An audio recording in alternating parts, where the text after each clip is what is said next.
یقیناً آپ سب جانتے ہوں گے کہ تعلیم انسان کا بنیادی حق ہے اور ریاست کی اول ذمہ داری بھی۔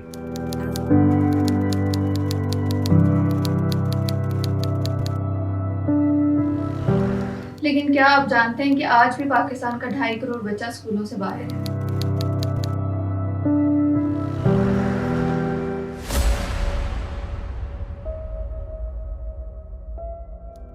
اور جنہیں تعلیم میسر نہیں ہے ان میں سے بھی بعض سرکاری اعداد و شمار کے مطابق ہر 100 میں سے 7% بچے ہی یونیورسٹیوں میں اعلیٰ تعلیم کے حصول کے لیے پہنچ پاتے ہیں۔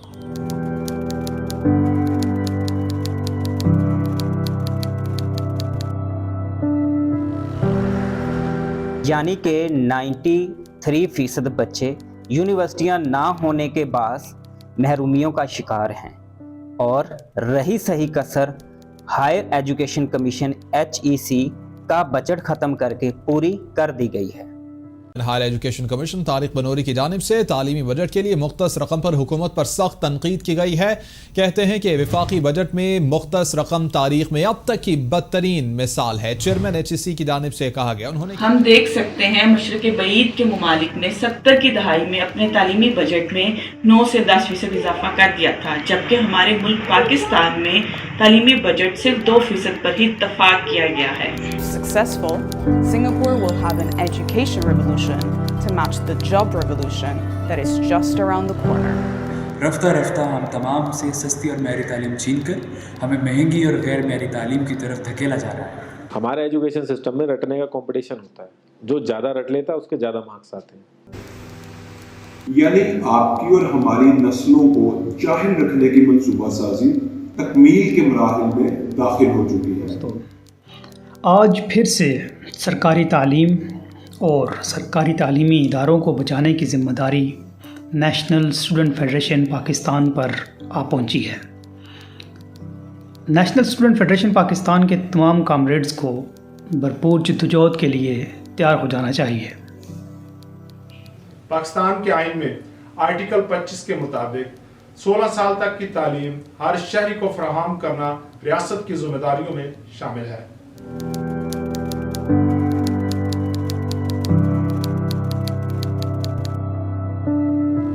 اس لیے ہم چاہتے ہیں کہ آج ہی موجودہ تعلیمی نظام میں موجود تمام خرابیوں کو حل کرنے کے اقدامات اٹھائے جائیں،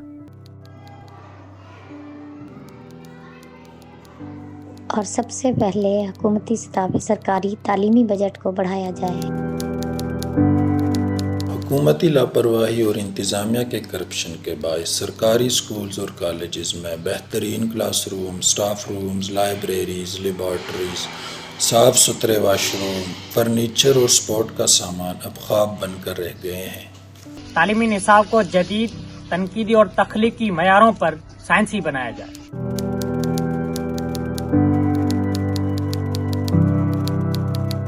پاکستان میں تعلیم کو منافع بنانے کی اجازت دینے کی وجہ سے گزشتہ 3 دہائیوں سے سرکاری اداروں کی تعمیر دھیرے دھیرے روک دی گئی۔ ترقی یافتہ ممالک میں 15 سے 18 بچوں کے لیے ایک استاد مقرر کیا جاتا ہے، جبکہ ہمارے ملک میں سرکاری اسکول اور کالجوں کے لیے 60 سے 80 بچوں کی تعداد کے لیے ایک ٹیچر مقرر کیا جا سکتا ہے۔ تو ایسے حالات میں بچے کی تعلیم و تربیت کا معیار کیسے رکھا جا سکتا ہے؟ یہ سب تب ممکن ہے جب تعلیمی اداروں میں طلبہ یونین کی منتخب کمیٹیوں کو بحال کیا جائے گا۔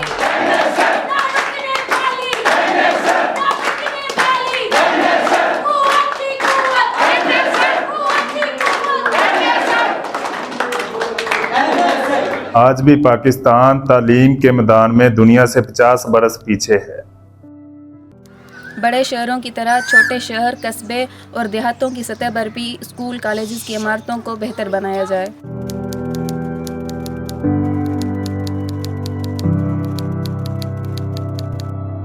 جن اسکولوں میں ٹیچرز کم ہیں وہاں ٹیچرز بھرتی کر کے ان کی اعلیٰ سطح کی ٹریننگ کا اہتمام کیا جائے۔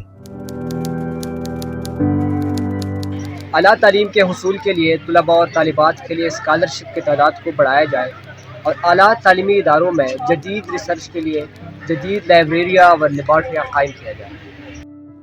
ہر سطح پر تعلیمی اداروں میں ہراسمنٹ کمیٹیاں بنائی جائیں تاکہ طلباء و طالبات کے تحفظ کو یقینی بنایا جائے۔ تعلیمی اداروں کی سینڈیکیٹ میں طلبہ نمائندوں کو شامل کرنے کے لیے طلبہ یونین کو بحال کیا جائے۔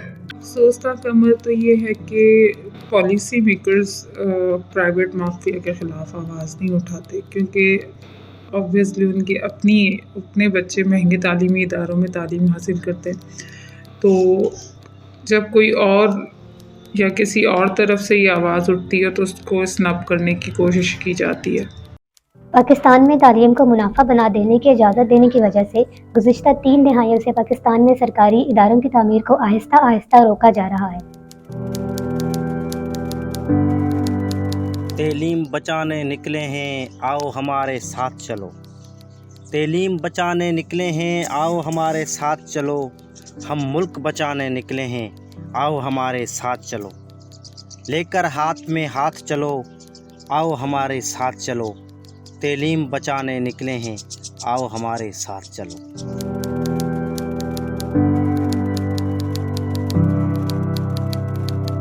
سچ تو یہ ہے کہ پاکستان بننے کے بعد ہمیں جو تعلیمی نظام ملا وہ غیر تنقیدی، غیر تخلیقی اور غیر معیاری تھا۔ NSF پاکستان اسے تخلیقی، تنقیدی اور معیاری بنانے کی جدوجہد کر ہی رہی تھی کہ نیو لبرلزم پالیسیوں کا اجرا دیکھنے کو ملا۔ جیسے ہی نیو لبرلزم دور شروع ہوتا ہے، نجکاری کا عمل تیز کر دیا جاتا ہے۔ گزشتہ 4 دہائیوں میں طلبہ تنظیموں کی ترجیحات کو نہ صرف بدل کے رکھ دیا گیا بلکہ رفتہ رفتہ ریاست نے بھی تعلیمی نظام کو مسلسل نظر انداز کیے رکھا۔ آج بھی 70% بچے پبلک سیکٹر کے ساتھ منسلک ہیں اور تعلیم حاصل کر رہے ہیں، یعنی ہماری آج کی لڑائی جس کا نام سرکاری تعلیم بچاؤ تحریک ہے، یہ نہ صرف اکثریتی طلباء کے مستقبل کی لڑائی ہے بلکہ ان بچوں کی بھی لڑائی ہے جو آج تک اسکولوں سے محروم ہیں۔